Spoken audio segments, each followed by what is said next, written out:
षष्टिला एकादशी। माघ मास के कृष्ण पक्ष की एकादशी को षष्टिला एकादशी के रूप में मनाया जाता है।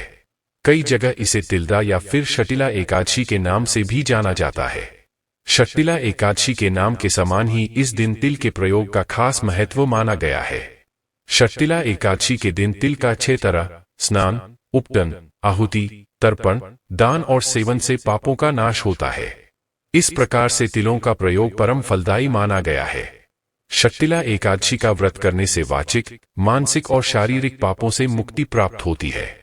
विधि: सभी एकादशी की तरह षष्टिला एकादशी व्रत के नियम भी दशमी तिथि से ही आरंभ हो जाते हैं। इसलिए दशमी तिथि को दूसरे प्रहर के भोजन के पश्चात कुछ न खाएं, ताकि आपके पेट में अन्न का अंश न रहे। एकादशी तिथि को प्रातः जल्दी स्नान आदि करके गंगाजल में तिल मिलाकर पूजा स्थान और चारों ओर छींटे दें। भगवान विष्णु के तिल मिले हुए पंचामृत से स्नान कराएं। भगवान श्री हरि के सम्मुख घी का दीपक प्रज्वलित करें।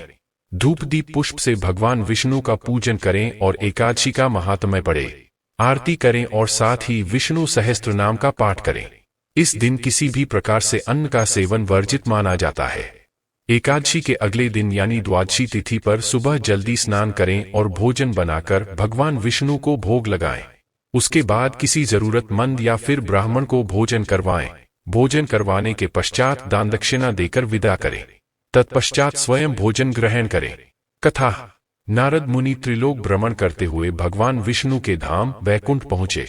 वहां पहुंचकर उन्होंने वैकुंठपति को प्रणाम करके उनसे अपनी जिज्ञासा व्यक्त करते हुए प्रश्न किया कि प्रभु, षष्टिला एकादशी की क्या कथा है और इस एकादशी को करने से कैसा पुण्य मिलता है। देवर्षि द्वारा विनीत भाव से इस प्रकार प्रश्न किए जाने पर लक्ष्मीपति भगवान विष्णु ने कहा, प्राचीन काल में पृथ्वी पर एक ब्राह्मणी रहती थी। ब्राह्मणी मुझमें बहुत ही श्रद्धा एवं भक्ति रखती थी। यह स्त्री मेरे निमित्त सभी व्रत रखती थी। एक बार इसने 1 महीने तक व्रत रखकर मेरी आराधना की। व्रत के प्रभाव से स्त्री का शरीर तो शुद्ध तो हो गया, परंतु यह स्त्री कभी ब्राह्मण एवं देवताओं के निमित्त अन्न दान नहीं करती थी। अतः मैंने सोचा कि यह स्त्री बैकुंठ में रहकर भी अतृप्त रहेगी। अतः मैं स्वयं एक दिन भिक्षा लेने पहुंच गया। स्त्री से जब मैंने भिक्षा की याचना की तब उसने एक मिट्टी का पिंड उठाकर मेरे हाथों पर रख दिया। मैं वह पिंड लेकर अपने धाम लौट आया। कुछ दिनों पश्चात वह स्त्री भी देह त्याग कर मेरे लोक में आ गई। यहाँ उसे एक कुटिया और आम का पेड़ मिला। खाली कुटिया को देखकर वह स्त्री घबराकर मेरे समीप आई और बोली कि मैं तो धर्मपरायण हूँ, फिर मुझे खाली कुटिया क्यों मिली है। तब मैंने उसे बताया कि यह अन्नदान नहीं करने तथा मुझे मिट्टी का पिंड देने से हुआ है। मैंने फिर उस स्त्री से बताया कि जब देव कन्याएं आपसे मिलने आएं तब आप अपना द्वार तभी खोलना जब वे आपको षष्टिला एकादशी के व्रत का विधान बताएं।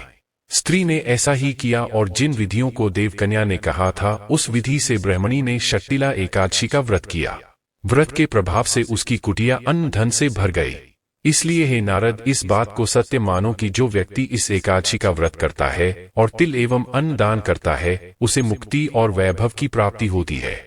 षष्टिला एकादशी के दिन तिल का दान करने से सौभाग्य बढ़ता है और दरिद्रता दूर होती है।